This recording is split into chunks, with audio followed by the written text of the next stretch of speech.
तो बाबा आज की मुरली के द्वारा समझाते, बाबा कहते बच्चे अभी तुम बाप के भी मालिक बनते हो। बाबा कहता है जिसको दुनिया कहती है कि भगवान दुनिया का मालिक है, बाबा कहता है अभी संगम पर तुम बच्चे भगवान के मालिक बन गए, बाप के मालिक बन गए, शिव बाबा के मालिक बन गए। इसीलिए बाबा बच्चों को क्या कहते, वालेकुम सलाम। बच्चों को बाबा कहता है मेरा सलाम, जिन्होंने प्रेम की डोरी से भगवान को बांध दिया। तो बाबा समझाते, बाबा कहते बच्चे बाप को भी गुलाम बना दिया। इस समय बाबा कहता है ना, मैं तुम बच्चों की सेवा के लिए आया हूं। माता पिता क्या करते हैं, बच्चे की गुलामी तो करते हैं पूरा जीवन, उसमें भी आनंद लेते हैं, सुख पाते हैं। हाँ, तो बाबा कहते बच्चे बाप को गुलाम बना दिया ना अपनी सेवा के लिए, लेकिन अभिमान नहीं आएगा। बाबा कहते हैं इस बात का तुमको अहंकार नहीं आएगा कि हमने तो भगवान को भी अपने पैरों में बिठा दिया। नहीं, बाबा कहते हैं ये आपका क्या है, सर्वोच्च सम्मान है कि भगवान को हमने अपनी प्रेम की डोरी में बांध लिया। तो ब्राह्मण चोटी अर्थात बाप के सिरताज। बाबा कहता है ये जो ब्राह्मण चोटी रखते हैं, इसका अर्थ क्या है कि ये भगवान के सिर के ताज बने हुए, क्योंकि भगवान समान बनने का इन्होंने पुरुषार्थ किया। भगवान के समान बनना कोई छोटी बात होती है? हाँ, भगवान जैसा बनना, भक्ति में तो कभी हम सोच भी नहीं सकते थे कि भगवान जैसा कोई बनेगा।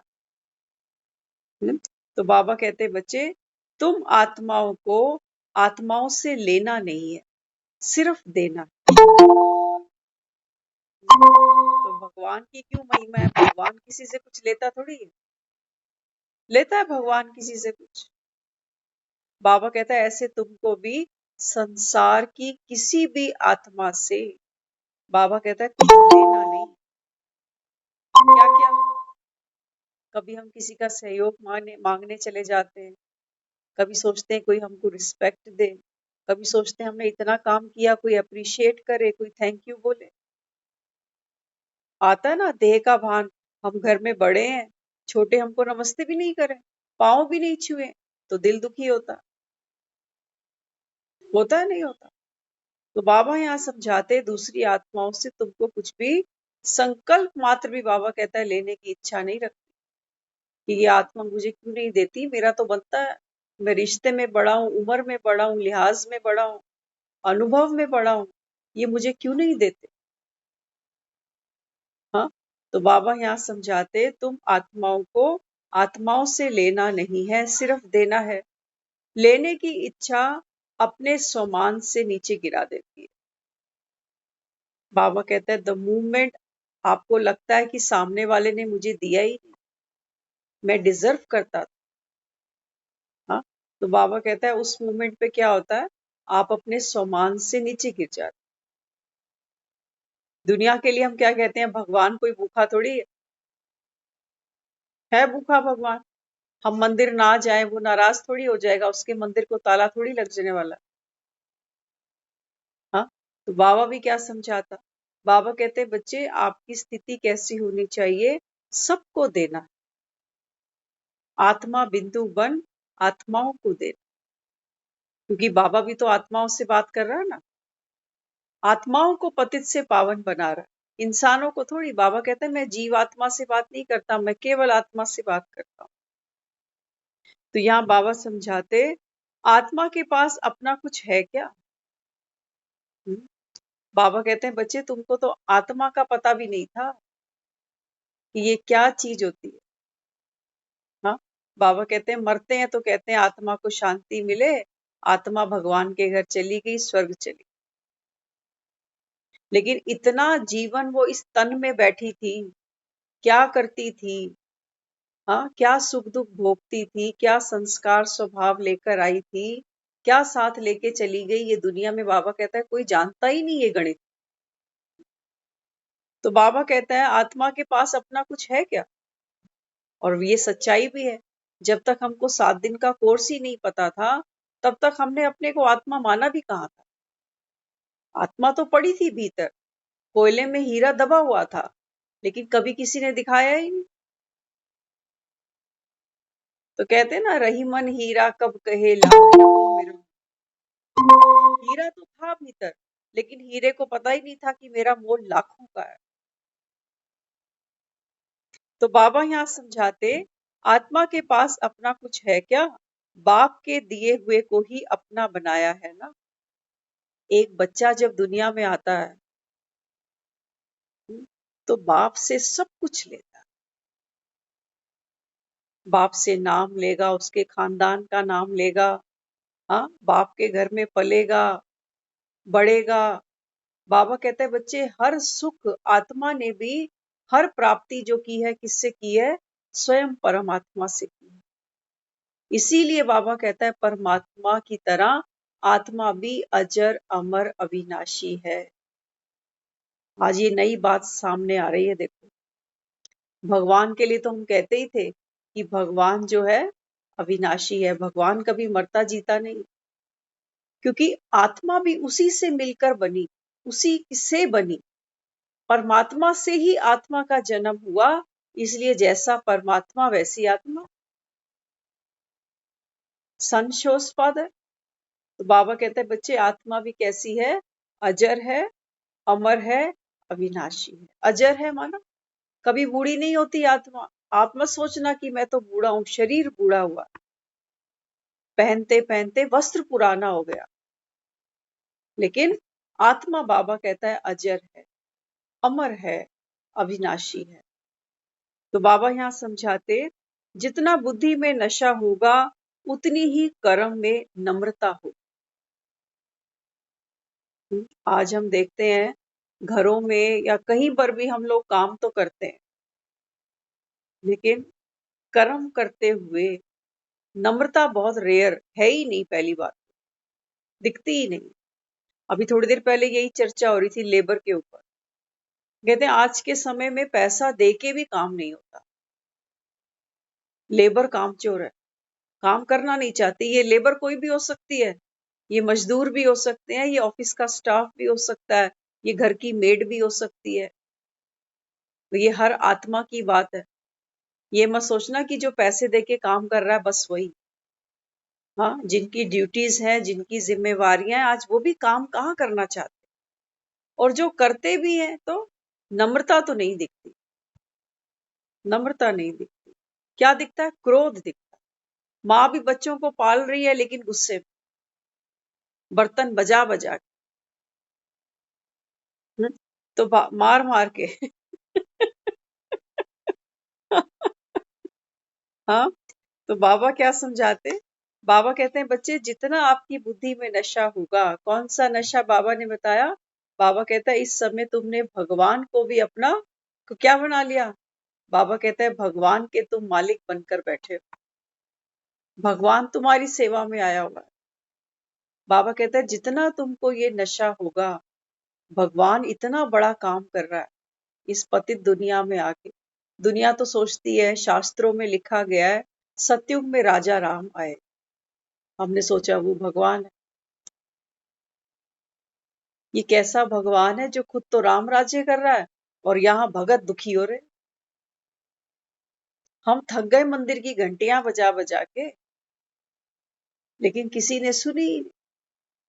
बाबा कहता है, बच्चे, तरस तो बाप को पड़ता है बस, और तुमको यही नहीं पता कि तुम तो आत्मा हो।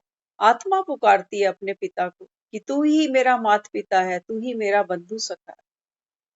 तो बाबा कहता है, मैं आता हूँ, और आकर बाबा कहता है, तुमको पढ़ा कर लायक बना दे।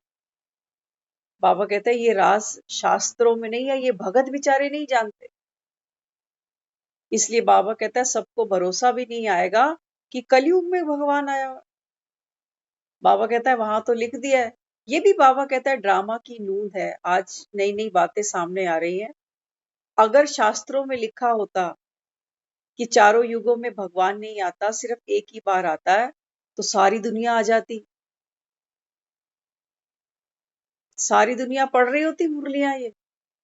बाबा कहता है, ये ड्रामा की जो फिरकी घूमी है ना, बाबा कहता है, ये नूंद है। शास्त्रों में लिखा गया है कि हर युग में भगवान आता है, युगे युगे। बाबा कहता है बच्चे धर्म की ग्लानि कब हुई? द्वापर और कलयुग में। सतयुग और त्रेता में धर्म की ग्लानि की कौन करेगा? देव आत्माएं हैं वो। बाबा कहता है वो थोड़ी धर्म की ग्लानि करेंगी। धर्म की ग्लानि तो बाबा कहता है द्वापर से हुई, जब तुमने कहा कि भगवान सर्वव्यापी है, कण कण के अंदर है। हाँ, तो बाबा कहता है बच्चे अगर धर्म शास्त्रों में लिखा होता कि भगवान चारों युगों में नहीं आता, सिर्फ एक बार आता है, तो आज दुनिया बैठी होती। ये भी बाबा कहता है माया की धूम है, माया चाहती है। बाबा कहता है सबका पार्ट नहीं है संगम पर। जिनको बाबा कहता है निश्चय होगा, जिनकी बुद्धि बाबा कहता है स्वच्छ होगी, सालीम होगी, वो आत्मा बाबा कहता है यहाँ देव पद की अधिकारी बनेगी। बाकी तो कहेंगे छोड़ो ना, ब्रह्मा कुमारियों का क्या ज्ञान है। कल हम आ रहे थे तो रोड के ऊपर कुछ 5-7 ऐसे लोगों को हमने देखा जो कोई धार्मिक किताबें सेल कर रहे थे 10-10, 20-20 रुपए में। एक एक को आते जाते को कह रहे 10 रुपए की, 20 रुपए की। हाँ, तो बाबा क्या समझाता? बाबा कहता है इस समय जो दुनिया है उसकी बुद्धि में क्या है? व्यर्थ। वो शास्त्रों को ही समझते हैं कि यही सच्चा ज्ञान है।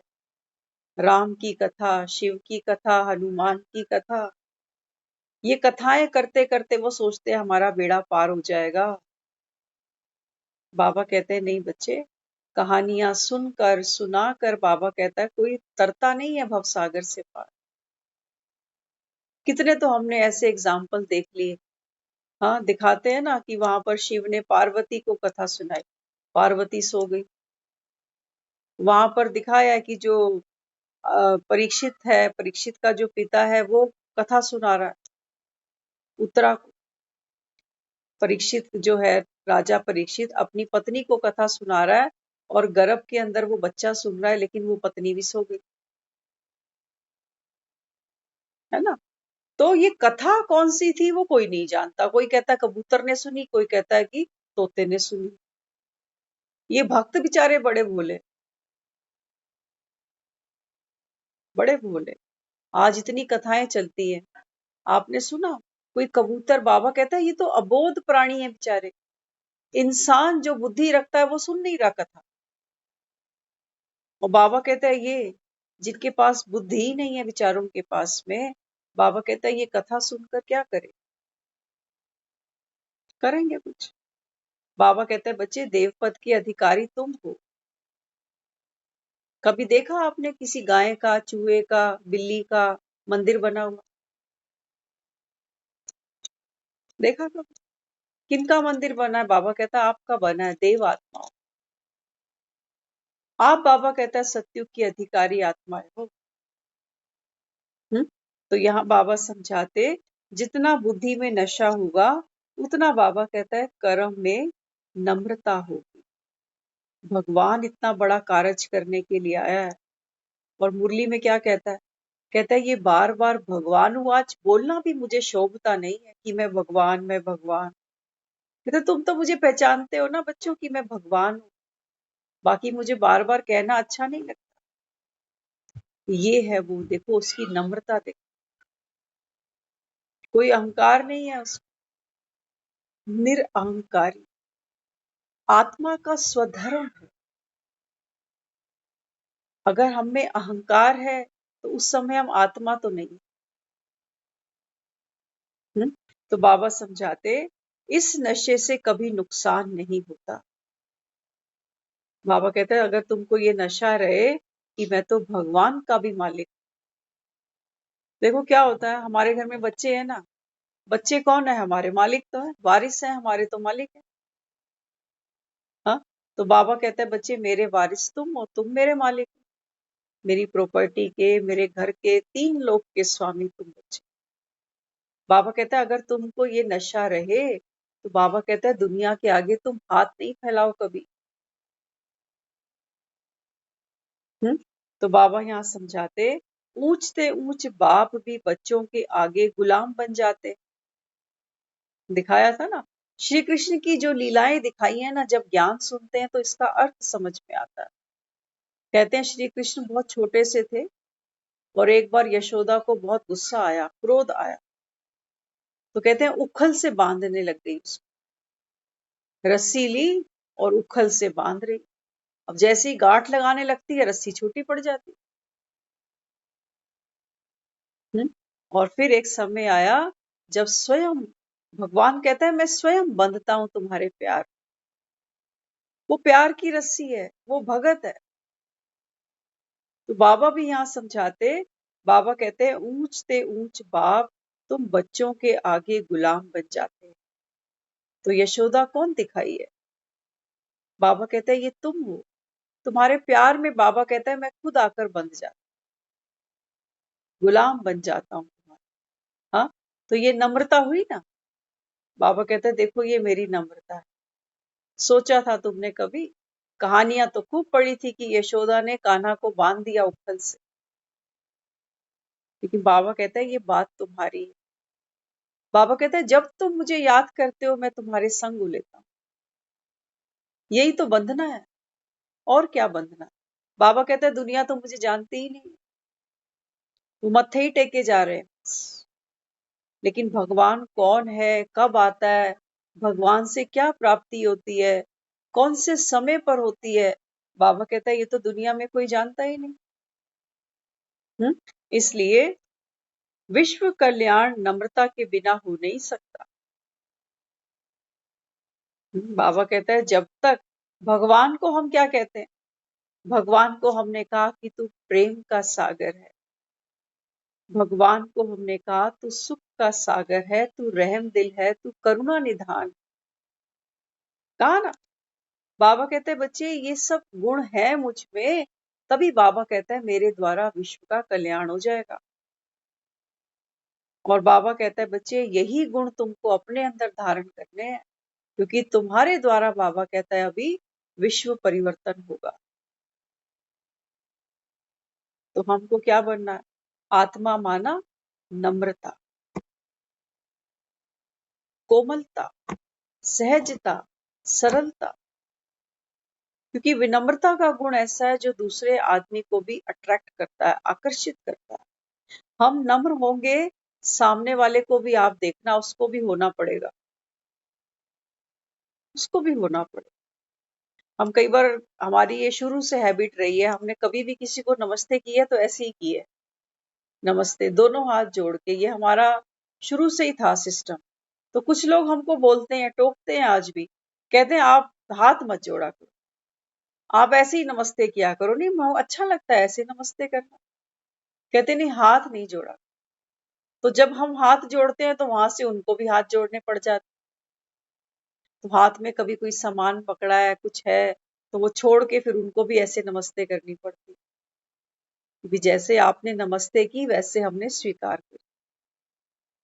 तो बाबा कहते हैं जितना आप विनम्र बनोगे ना, सामने वाले को बाबा कहता है बनना पड़ता है, क्योंकि आत्मा कैच करती है। आप करके देखना कभी भी, कोई आपको ऐसे नमस्ते करे ना और आप सिर्फ मुंह से बोल दो नमस्ते, तो आपको खालीपन सा लगेगा कि मैंने वो रिगार्ड किया नहीं जो जितना वो मुझे दे रहा था। होगा नहीं होगा? हाँ। तो इसलिए बाबा समझाते, बाबा कहते हैं बच्चे विश्व कल्याण का जो ये कार्य है, ये बिना नम्रता के नहीं हो सकता। नम्रता माना क्या? नम्रता सिर्फ ये गुण नहीं है कि हम हाथ जोड़ के किसी को नमस्ते कर रहे हैं, वो कोई वक्त नहीं रखता, मत करो, कोई बात नहीं, इसके नंबर नहीं। नम्रता का गुण बाबा कहता है बच्चे, जो आत्मा जैसी है, जैसा भी स्वभाव संस्कार लेकर बैठी है, बाबा कहता है उसकी बात को, उसके व्यवहार को, उसके बोल को चित्त पर ना रखना, ये है नम्रता। सारी दुनिया थोड़ी भगवान की आरतियां उतार रही है, कई लोग तो भगवान को भी नहीं छोड़ते। कहते हैं कहाँ है, होए तो दुनिया देखे ना, दुनिया उजड़ी पड़ी है। कई लोग मंदिर बने हैं, वो जमीनें हड़पने आ जाते हैं, कहते हैं हटाओ यहाँ से मंदिर। होता है ना ये सब। तो बाबा क्या समझाता? बाबा कहते बच्चे नम्रता माना बाबा कहता है कैसी भी परिस्थिति आ जाए, कैसी भी आत्मा सामने आ जाए, उसके बारे में बाबा कहता है सोच सोच कर। सुबह की मुरली थी ना, बाबा कहता है तुम्हारे मन का पोज तुम्हारा चेहरा बयान कर देता है। बाबा कहता है जब तुम्हारी सोच लंबी चलती है, तो बाबा कहता है जैसे कार्टून होते हैं ना लंबे लंबे से, वैसे बन जाते हो। जब दिल शिकस्त हो जाते हो तो बाबा कहता है फिर बोने बन जाते हो। इसलिए बाबा कहता है मन के पोज को बार बार बदलो नहीं, एक ही पोज बाबा कहता है हमेशा बनाकर चलो कि मैं कौन हूं, भगवान की भी मालिक।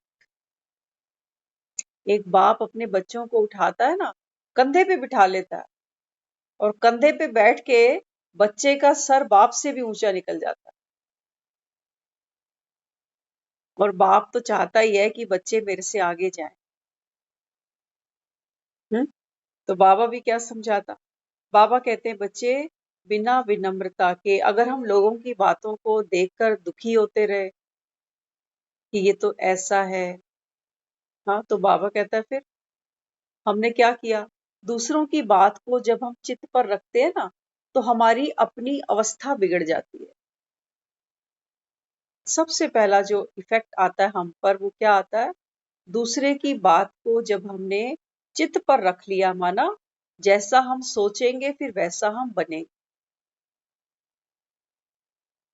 किसी की कमजोरी को देख लिया, देखो होता क्या है, देखेंगे तो सही। बाबा कहता है ना कि देखना तो, जो चीज सामने पड़ेगी तो वो तो आप ऑब्जर्व करोगे। सोचो आपको एक कमरे में ले जाकर बिठा दें अब उस कमरे में अगर आप बैठो तो आप कहोगे कि कमरा तो कितना अच्छा बना हुआ है, इतना बड़ा हवादार कमरा है। हाँ, कमरे में अच्छा सा बेड भी लगा है, चेयर भी लगी है, टेबल भी लगी है, अच्छा है कमरा। पहले हमारी नजर किस पर पड़ी, कमरे की अच्छाई पर। अब जब आप वहां बैठोगे तो बैठ के आपने क्या नोटिस किया, अरे पंखा तो चल ही नहीं रहा, अरे कमरे में तो मच्छर भी आ रहे हैं, अरे कमरे में पता नहीं कहां से स्मेल भी आ रही है। तो जो चीज वहां होगी वो तो सामने आएगी। ऐसा नहीं है कि आंखें देखेंगी नहीं या कान सुनेंगे नहीं।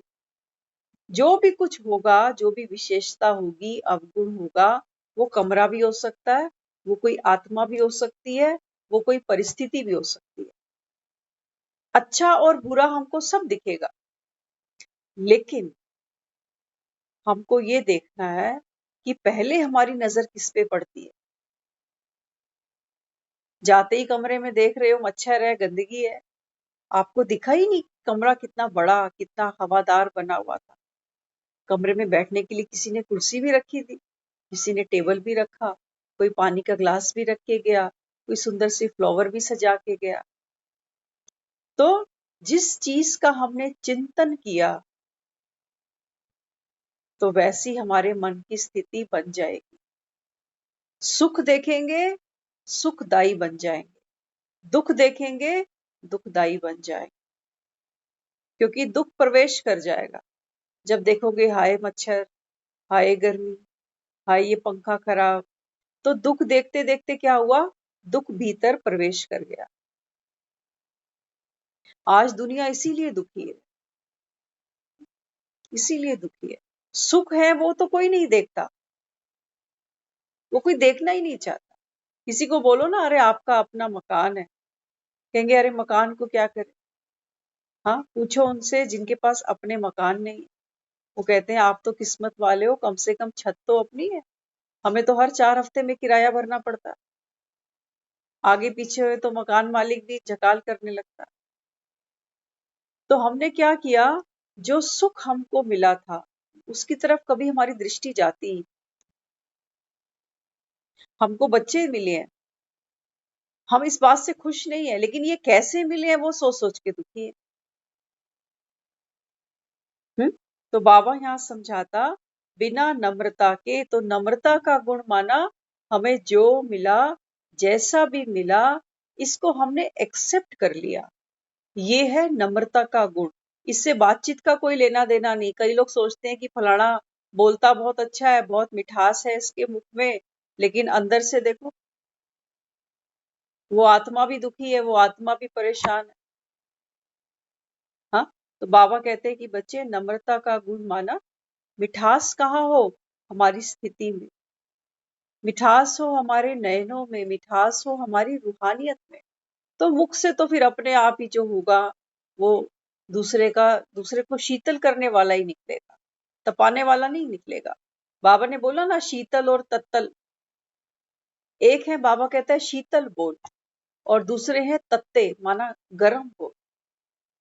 और गरम बोल तो कोई भी सुन के बर्दाश्त नहीं करता, है ना। खुद भले ही गरम बोलेंगे, लेकिन सामने वाले से सोचेंगे कि शीतल बोले। वो गरम बोल बोल के ही चाह रहे हैं कि दूसरा ठंडा बोलता जाए। तो बाबा यहाँ समझाते हैं आपके अंदर गुण क्या होना चाहिए, नम्रता का। संगम पर कितने खजाने मिले? बाबा कहता है अभी संगम पर चेक करो क्या क्या खजाने मिले। नंबर 1 खजाना तो बाप मिला, बाप से ही तो सब कुछ मिला। बाबा कहता है नंबर 1 खजाना आपको भगवान मिल गया, बाप मिल गया। तो बाबा कहते ज्ञान भी और शक्तियां भी। बाप से क्या मिला? ज्ञान मिला, शक्तियां मिली, ड्रामा के आदि मध्य अंत को हमने पहचाना, अपना विराट रूप देखा हमने कि हमारे 84 जन्म का पार्ट में आत्मा कैसे खेलती। तो बाबा कहते हैं बाप के जो गुण वर्णन करते हो वह गुण व खजाने के रूप में है। हाँ, बाबा कहता है ये भक्त तो नहीं जानते, वो बड़े सुंदर सुंदर भजन गाते हैं मंदिरों, लेकिन वो मांगते क्या है बेचारे? भगवान के पास मंदिरों में जाते हैं और भगवान के आगे झोली फैलाते हैं। भगवान मुझे घर दे दे, कोई कहता है मुझे संतान दे दे, कोई कहता है नौकरी दे दे, कोई कहता है मुझे निरोगी काया दे दे। ये मांगते हैं भगवान से। बाबा समझाता है बच्चे इस समय जब भगवान तुमको मिलता है तो भगवान के जो गुण है ना, भगवान का गुण क्या है? देने वाला, तभी तो दुनिया मांगती है उससे। बाबा कहता है जो मेरे अंदर गुण है वो गुण बाबा कहता है मैं तुमको खजाने के रूप में दे देता हूँ।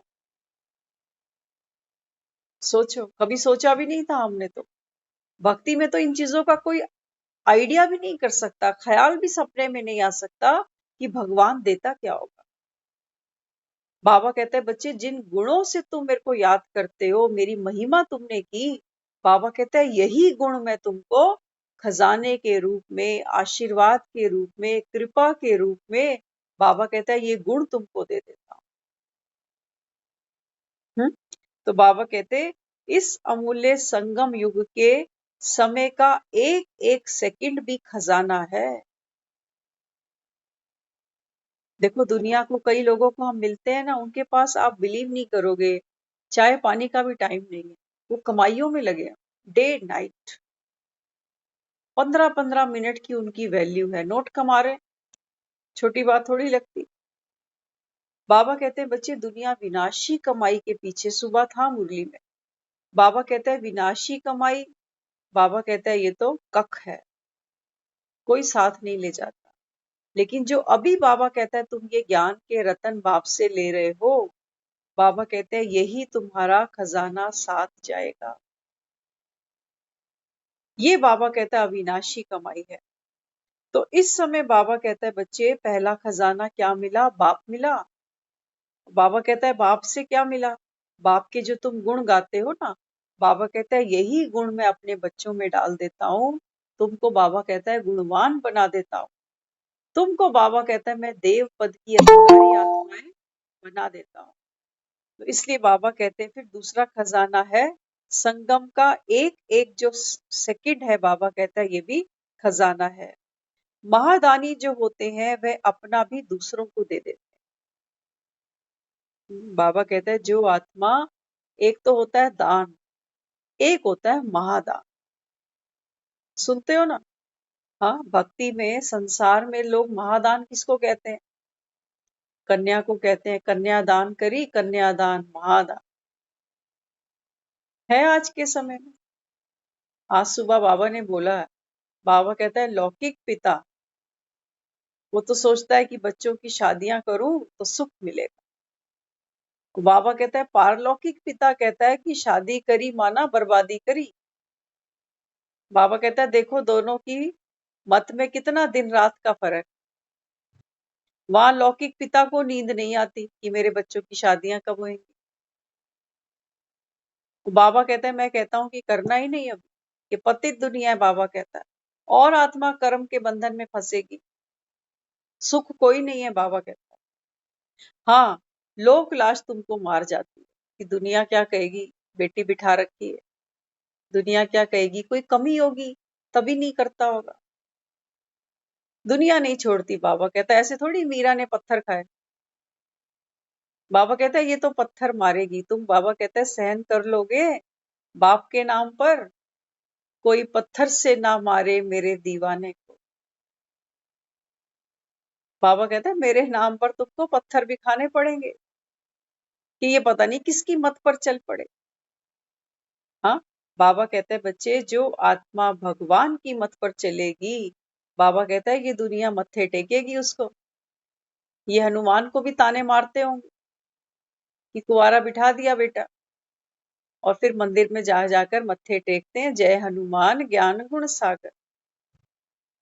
एक बच्चे से हम मिले कुछ दिन पहले, तो बच्चा, क्योंकि देखो आत्मा संस्कार अंदर लेकर भी चलती है ना पुराने, तो घर में उनके नॉनवेज खाते हैं, तो बच्चे को भी पसंद आता है, वो भी खा लेता है। तो वो जैसे बच्चे आजकल यूट्यूब देखते हैं, तो उसने यूट्यूब पे हनुमान जी को देखा होगा, तो हनुमान जी की कुछ उसने यूट्यूब से डिटेल्स सुनी कि हनुमान जी तो कभी भी नॉनवेज नहीं खाते। तो वो हमें बताने लगे, कहते हैं अब मैं ना कभी नॉनवेज नहीं खाऊंगा, क्योंकि मैं तो हनुमान जी को बहुत मानता हूँ ना, ये तो खाते ही नहीं, फिर मैं क्यों खाऊं। देखो आत्मा का संस्कार कैसे बदला। घर में जो चीज खाने को मिल रही थी वो खाई, वो पसंद भी आ रही है, लेकिन आत्मा का जो अपना भीतर का संस्कार था वो कैसे सामने आ गया। तो हमको बहुत खुशी हुई सुनकर, क्योंकि संस्कार वो जो हम सहज अपना ले, प्यार से अपनाएंगे तो उसके अंदर ताकत होगी, कोई उस संस्कार को फिर हमसे और परिवर्तन नहीं करवा सकता। लेकिन हम मन मार के संस्कार को बदलें कि हाय क्या करूं, कहीं भगवान मुझे क्रोध में आकर कोई श्राप तो नहीं दे देगा हनुमान, तो आज से मैं भी नहीं खाऊंगा। अगर डर है, कहीं प्रीत है नॉनवेज के पीछे की हाय टीटू तो मिल नहीं रहा, आप भी सोचोगे ये क्या क्या सुनाते हैं टीटू।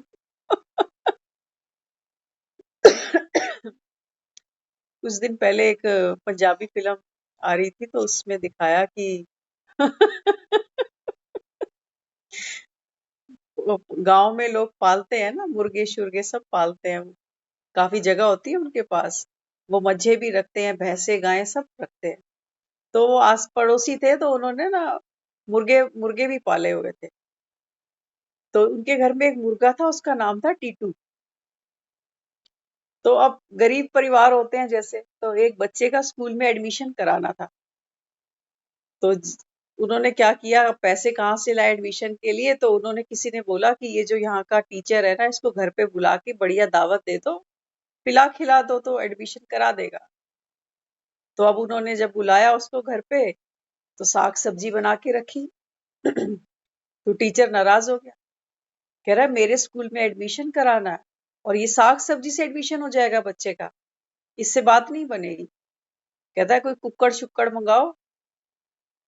अब वो जो पड़ोसी का जो टीटू था ना, वो वो खोल के उसको टीटू को ले आए। अब टीटू को जब ले आए तो उन्होंने तो अपना उसको कढ़ाई में बना दिया। अब जो पड़ोसी का बच्चा था जो उस स्कूल में पढ़ता था ना, उसने अपने ग्रैंडफादर को जाकर बोला, कह रहे दादू आवर टीटू इज मिसिंग। तो वो अंग्रेजी तो समझता नहीं, वो खुश हो रहा है, कह रहा है कि भाई अच्छा, बहुत अच्छी इंग्लिश है, बहुत अच्छी। कह रहे अरे मैं ਤੁਹਾਨੂੰ कह रहा कि साडा टीटू नस गया हैगा किथे। टीटू कहाँ गया। तो टीटू को ढूंढा ढूंढा, पड़ोसी के घर पहुंचा, कह रहा मेरा टीटू देखा। तो वो प्लेट में मुर्गा पड़ा हुआ था, तो उसने डकार लिया, कह रहा टीटू बड़ा स्वाद सी। ये टीटू की लेग पीस।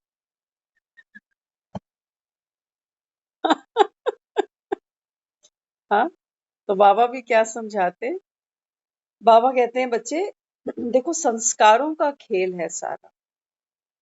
तो बाबा भी यहाँ समझाता है कि महादानी वो आत्मा, बाबा कहते हैं बच्चे जो दूसरों को भी स्वयं का, बाबा कहता है देता जाए, श्वास संकल्प, जो ज्ञान हमको बाबा से मिल रहा है, जो गुण हमको मिल रहे हैं, बाबा कहता है ये देते जाए। दुनिया में हमने दान तो बहुत बोले ना, कन्यादान है, कोई कहता है नेत्रदान महादान है, लेकिन बाबा कहते हैं बच्चे सबसे बड़ा दान क्या है? ये दान बाबा कहते हैं, ये वो दान है, बाबा कहता है जिसको मिल जाएगा वो आत्मा, बाबा कहता है जन्मों जन्मों सुखी हो जाएगी। बाकी बेटियों की शादी कर रखी है, हम भी बैठे हैं कहीं पर, आप देख लो कौन पटरानी रानी बनकर बैठी है आज, सब अपने भाग को ही कूट रहे।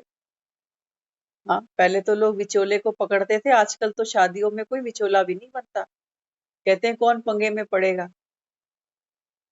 बनता है कोई विचोला आजकल? आजकल कोई विचोला नहीं है, आजकल हर चीज नेट पर आ गई है, आपस में मिलो जुलो, और जिसके जहां आपस के कार्मिक अकाउंट होंगे वो वहां टाई अप हो जाते हैं।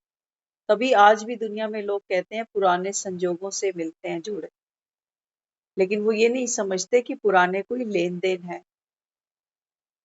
हुँ?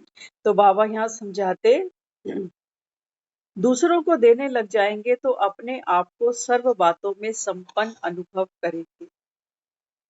ये गुण है, बाबा कहता है। जब तुम्हारे हाथ से, बाबा कहता है, कोई चीज दूसरे को दी जाती है ना, तो दूसरे को तो लगता है ये भरपूर है। बाबा कहता है उसको ये तो नहीं पता कि तुम बाप से लेकर मुझे दे रहे हो, लेकिन बाबा कहता है देने में लेना समाया। क्योंकि जब हम दे रहे हैं, हम कोई स्थूल चीज तो उठा के दे नहीं रहे कि हमने यहाँ कुछ पड़ा है हमारे पास थाली में कि उठा के किसी को दे दिया, स्थूल चीज की बात नहीं है। बाबा कहते हैं बच्चे तुम दान किस चीज का करोगे? बाबा कहता है या तो तुम मनसा का दान करोगे, तो तुम्हारी मनसा पहले शक्तिशाली हो जाएगी। बाबा कहता है अगर तुम वाचा का दान करोगे, तो बाबा कहता है तुम नॉलेजफुल होगे, तभी तो करोगे ना। और उसके बाद बाबा कहता है तुम्हारा है कर्मणा का दान। बाबा कहता है कर्म अगर तुमने अपने गुणों का दान किया तो गुणवान हो, तभी तो किसी को दे रहे हो। तो देने में क्या हो गया? लेना समाया। देने से पहले मैं भरपूर हूं, संपन्न हूं, बाबा कहता है। और देते देते बाबा कहता है ये खजाने कभी फूटेंगे नहीं, क्योंकि गुणों को देंगे गुण बढ़ते जाएंगे।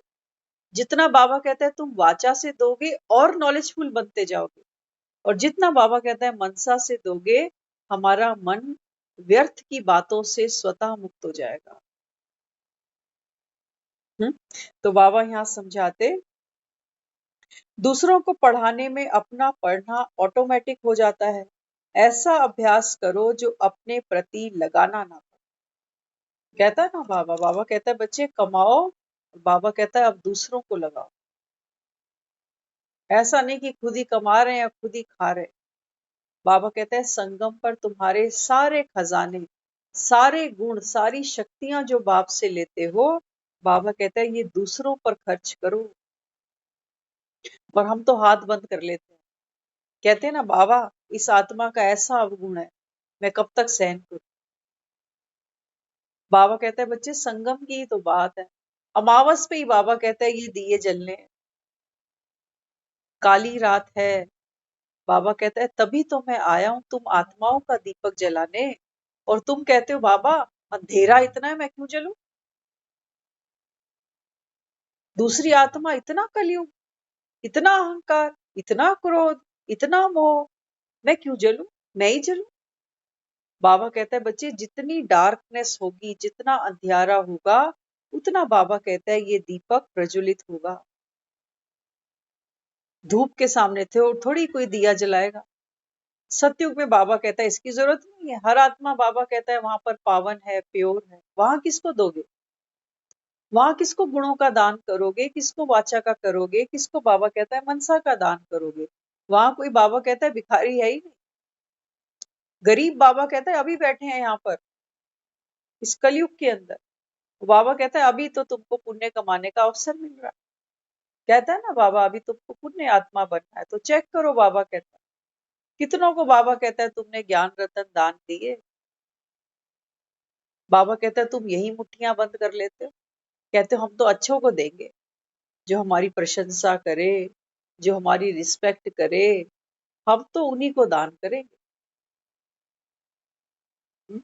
बाबा कहता है ये तो वो बात हो गई ना कि सूर्य को कोई जाकर दीपक दिखा दे। बाबा कहते हैं बच्चे यहाँ हर एक आत्मा पतित है, पावन कोई है ही नहीं। और बाबा कहते हैं जितना आप जागृत ज्योत बनोगे, बाबा कहता है आप पावन बनते जाओ। तो अंधेरे को देख के बाबा कहता है बच्चे घबरा जाते। इसलिए बाबा समझाते, साधन हो, साथी हो तो सर्विस हो, धरनी हो तो सर्विस हो, ये संकल्प नहीं कर। बाबा क्या कहता, बाबा कहते बच्चे आपको देना है। हाँ, तो बाबा कहता है ये नहीं सोचो कि कोई साधन मिलेगा, कोई सहयोगी बनेगा, कोई अवसर मिलेगा तो मैं दान कर दूंगा। आज सुबह कहा ना बाबा ने, बाबा कहते हैं दान कोई पूछ कर नहीं किया जाता। लोग तो दुनिया गुप्त दान कर देती है, पता ही नहीं चलता किसी को कि कौन रख कर गया है। बाबा कहते हैं बच्चे दान पूछ के नहीं करो कि कोई मौका मिलेगा, कोई अवसर मिलेगा, सेंटर पे दीदी कुछ बोलेगी तो कुछ कर देंगे। बाबा कहता है नहीं।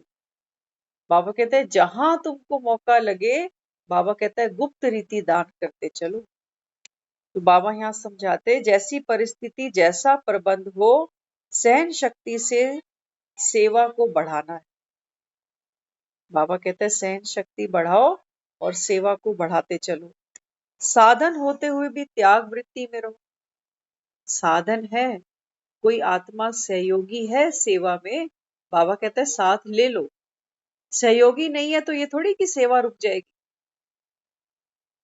एक दो बच्चे स्कूल भेजते हो इकट्ठे आस पड़ोस के, एक बच्चा स्कूल नहीं जाता 4 दिन, तो क्या हम अपने बच्चे को भी घर बिठा लेंगे कि चल फलाना तो बीमार है तू भी आराम कर?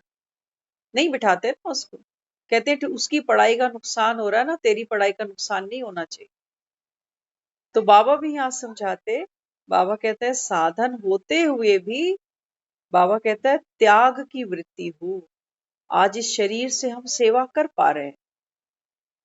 हाँ, बाबा कहता है करते भी क्या होना चाहिए, त्याग की वृत्ति, कि बाबा का काम है, बाबा करा रहा है। बाबा कहते हैं तुम सिर्फ ऑफर कर दो, बाकी मैं यूज कर लूंगा तुम्हें। लेकिन हम क्या करते हैं, हम खुद को ऑफर भी तो नहीं करते। हम कहते हैं बाबा हमारे पास फुर्सत कहाँ है, हमारे तो बच्चे बड़े छोटे हैं। बाबा कहता है बच्चे हर रीति बाप की सेवा करनी है, तन से भी, मन से भी, धन से भी। क्योंकि बाबा कहता है एक सुखी जीवन के लिए ना तन भी अच्छा चाहिए, मन भी चाहिए और धन भी चाहिए। तो बाबा कहता है जितना अभी मुझ पर बलिहार करोगे, बाबा कहता है उतना मैं तुमको रिटर्न दे दूंगा। आज मुरली में बाबा ने एक बहुत प्यारा वर्ड बोला, मट्टा सट्टा, अदली बदली। बाबा कहता है तुम मुझे दे दो अभी तन मन धन से, बाबा कहता है मेरी सेवा करो। तो बाबा कहता है फिर मेरी सेवा भी क्या है, देखा भी जाए तो वो कितना निरअहंकारी है। पहली बात तो उसका शरीर ही नहीं, जिसको हम सोचे कि हम खिला पिला देंगे, कपड़े धो देंगे, बर्तन साफ कर देंगे, झाड़ू पटका कर देंगे, उसको हमसे कोई सेवा नहीं चाहिए। वो जो हमसे सेवा भी कराता है ना, वो उस सेवा के नाम पर भी देखो क्या करा रहा है। कह रहा है आत्माओं को देना है, इनसे लेना नहीं, यही करा रहा है ना। और ये करा कर भी क्या करा रहा है, जिन आत्माओं के साथ हमारा कोई ना कोई पेच अटका हुआ है ना, पुराने लेन देन का, उनसे हमको चुकतू करा रहा है। और आगे के लिए हमारे भाग्य को जमा भी करा रहा है। नाम है राम की सेवा। दिखाया गया है कि हनुमान राम काज करिबे को आतुर। लेकिन वास्तव में बाबा कहता है बच्चे मेरे काम आना ही मतलब अपना भाग्य बना लो। बाकी बाबा कहता है मेरे कौन से काम कर रहे हो, मेरे गुणों को यूज करते हो, बाबा कहता है मैं तुमको महिमावान बना देता हूँ।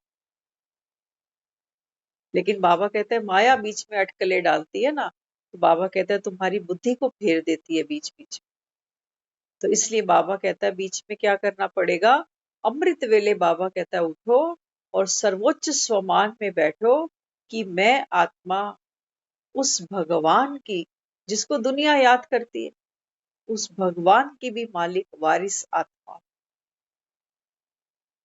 जिसको दुनिया याद करती है वो मुझे याद करता है, मेरे लिए आता है मुरली सुनाने। आप में से हर एक ये सोचा करो कि 9 बजे भगवान मेरे लिए आया हुआ है। ऐसे बैठा करो पर्सनली, क्योंकि वहां जब दिखाया था रास खेलते हुए, तो हर गोपी ये सोचती थी कि कृष्ण सिर्फ मेरे साथ है, दूसरी का उसको पता नहीं होता था।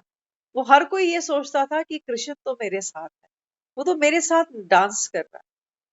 वास्तव में ये डांस कौन सी है, ये ज्ञान की डांस है। बाबा हम सबके साथ ज्ञान डांस कर रहा है, अभी हमको सिखा रहा है कि देखो ऐसे कैसे, जो हमने गाना चलाया था एक बार, हाँ, हाथ को घुमाओ राउंड, बस इतनी सी ये बात रे, वो बंदा ही क्या है जो नाचे ना गाए, डांस पे चांस मार। तो बाबा अपने बच्चों को डांस सिखा रहा है, ज्ञान डांस। बाबा कहता है बच्चे ज्ञान डांस जिस आत्मा ने संगम पे नहीं किया, बाबा कहता है वो आत्मा बेरंग लौट गई। क्योंकि भगवान तो पढ़ा रहा है आत्माओं को, पढ़ाकर बाबा कहता है आप गुणवान बनोगे, महिमावान बनोगे, महादानी बनोगे। तो बाबा कहता है बच्चे एक हाथ से लेते जाओ बाप से, तो बाबा कहता है दूसरे हाथ से दूसरों को देते भी जाओ।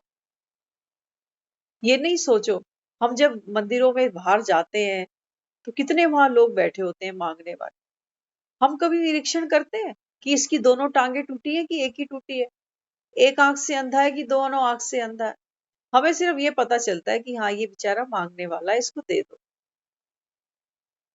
कौन कितना दुखी सुखी है वो थोड़ी हम देखने बैठते, किस में क्या अवगुण है वो थोड़ी हम चेक करने बैठते। बाबा कहते हैं बच्चे हर एक आत्मा इस समय कौन है, डिसेबल है। फिजिकली भले ही ये चल फिर रहे हैं, दौड़ रहे हैं, लेकिन बाबा कहता है यहां से आत्मा अपंग है। तो बाबा कहता है दान तो बनता है, सबको बाबा कहता है बच्चे देते चलो, और दुआओं के बाबा कहता है तुम पात्र बन जाओ। दुआएं बाबा कहता है तुमको उड़ा लेंगी, और कोई रास्ता नहीं। हम्म? बाबा कहता है तुमको ये जो संगम पे समय दिया है ना, ये बाबा कहता है इसीलिए दिया है कि पुरुषार्थ कर कर बाबा कहता है आप उड़ती कला का आनंद ले सको। नहीं तो भगवान को क्या देर लगनी थी प्रलय लाने में।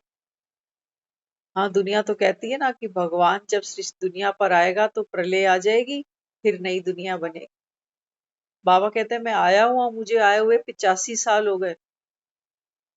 85 साल से वो निरंतर ये नौका आगे चलाए जा रहा है ज्ञान की, कि आओ इस जहाज पे चढ़ो और तुमको मैं भव से पार उतार दूं। चढ़ गई सारी दुनिया। बाबा कहता है कितने हैं जो चढ़ चढ़ के फिर उतर जाते हैं। थोड़ा सा संशय मन में आता है, ये नाम के जहाज से नीचे उतर जाते हैं। कहते हैं अरे अभी तो घर परिवार देखना है, बच्चे छोटे हैं, सर पे जिम्मेवारियां हैं, अभी से चढ़ जाऊं जहाज पे। बाबा कहते हैं बच्चे मैं तो आया हूं, और बाबा कहता है मुझे जाना भी है। बाबा कहता है अब तुम चेक करो, समय नहीं रुकेगा। बाबा कहता है समय अपनी गति से परिवर्तन हो रहा है, और हम भी तो चलने की तैयारी में है ना सारे। एक एक दिन हमारा कम हो रहा है, जीवन का बढ़ थोड़ी रहा। तो बाबा समझाते, इस समय बाबा कहता है बुद्धि कैसी हो, सालीम हो, और बुद्धि तीखी स्वच्छ उनकी होगी। बाबा कहता है जो ज्ञान की मुरली का मनन चिंतन करेंगे। बाबा कहता है ये कोई अंधविश्वास की बात नहीं है कि तुम आंखें बंद करके मान लो कि भगवान आया हुआ है हम आत्माओं को घर ले जाने। बाबा कहता है बच्चे मैं तुमको सारी आदि मध्य अंत की नॉलेज देता हूँ। तुम, बाबा कहता है, खुद अपने आप से पूछो कि तुम्हारे शास्त्र सच्चे हैं कि ये सत्यम शिवम सुंदरम सच है। तुम आत्माओं का सच्चा पिता, बाबा कहता है, एक मैं ही हूं। बाबा कहता है तभी आत्मा मुझे याद करती है ना। दुख में किसकी याद आती है, किसकी याद आती है? बाबा कहता है आत्मा मुझे याद करती है, भले ही तुम नंबर किसी के भी मिलाते रहो। आत्मा को पता है कि भाई मेरा तो एक सच्चा साथी एक वही है बस। और दुनिया अंत में कहती तो है कि राम नाम सत्य, लेकिन ये राम वो दशरथ का बेटा नहीं है। बाबा कहता है ये राम कौन है, ये तुम आत्माओं का तुम जो सीताएं हो। बाबा कहता है मैं तुम्हारा राम। बाबा कहता है बच्चे तुम भटक गए, तुम बाबा कहता है इस समय रावण की लंका में बैठे हो और आत्मा दुखी होकर मुझे पुकारती है। और बाबा कहता है मैं अपना दूत भेजता हूं ना तुम्हारे पास। राम खुद नहीं आता, राम पहले अपना दूत भेजता है कि जा मेरी सीता को स्नेहा दया, मैं आ चुका हूं। और धैर्य धर, बस थोड़ा कुछ दिन और धैर्य धर। तो बाबा भी तो यही कहता है, एक एक बंदर को भेज देता है 7 दिन का कोर्स कराने के लिए कि जा सीता को सुनाया सच्चा सच्चा साजन आ चुका अभी। तो वहां पर भी दिखाया कि जो हनुमान है सीता को दिखाता है सूक्ष्म रूप धरी सियहि दिखावा, विकट रूप धरी लंक जरा। बाबा कहता है जो मेरा सच्चा वानर होगा, सच्चा महावीर होगा, बाबा कहता है वो ये सूक्ष्म रूप धरेगा कि मैं भी आत्मा और तू भी आत्मा। अब बाबा कहता है ज्ञान सुना उसको। और बाबा कहता है अपना विकट रूप धर के, माना अपनी पूंछ को आग लगाकर अपने अहंकार ईगो को भस्म कर कर, बाबा कहता है वो आत्मा इस लंका को जलाएगी। तब उस सीता को भरोसा आएगा कि ये शक्ति राम की है, नहीं तो ये कोई कर नहीं सकता। बाबा कहते तुम कुछ करके दिखाओ तो सीता को भी भरोसा आए कि हाँ ये राम की शक्ति है इसके पास। भगवान की क्लासेस सुनता है, भगवान की मुरली सुनकर ये आत्मा शक्तिशाली बनी, जो अपनी पूंछ को इसने आग लगाई। तब बाबा कहता है सीता को धीरज आएगा कि अब सुख के दिन आने वाले हैं और मैं भी अब क्या करूं, ये मुरली सुनूं और उस राम को याद करूं। बाबा कहते हैं एक एक करके ही तो ये लंका जलेगी, एक हनुमान से थोड़ी जल जाएगी। बाबा कहता है बच्चे घर घर में रावण बैठे हैं, तो घर घर में महावीर भी होने चाहिए ना फिर। तो इसलिए बाबा समझाते अभी क्या करना है। बाबा कहते हैं बच्चे नम्रता का गुण धारण करो। महावीर वो जिसको अपने कारज पर अहंकार नहीं आया कभी भी कि मैं नहीं होता तो संजीवनी कौन ले आता, मैं नहीं होता तो आज ये लक्ष्मण थोड़ी बचता। नहीं, कारज राम का, शक्ति राम की, विजय राम। बाबा कहते हैं वो महावीर आत्मा है। वो महावीर नहीं है जो बोले कि काम भी मेरा, नाम भी मेरा और शान भी मेरी, मैं हनुमान हूं। नहीं, बाबा कहते हैं ये राम भक्त है। बाबा कहते हैं बस ये प्रीत बुद्धि तुम बच्चों की होनी चाहिए। तुमको बाबा कहते हैं राम को प्रत्यक्ष करना, क्योंकि राम निराकारी है ना।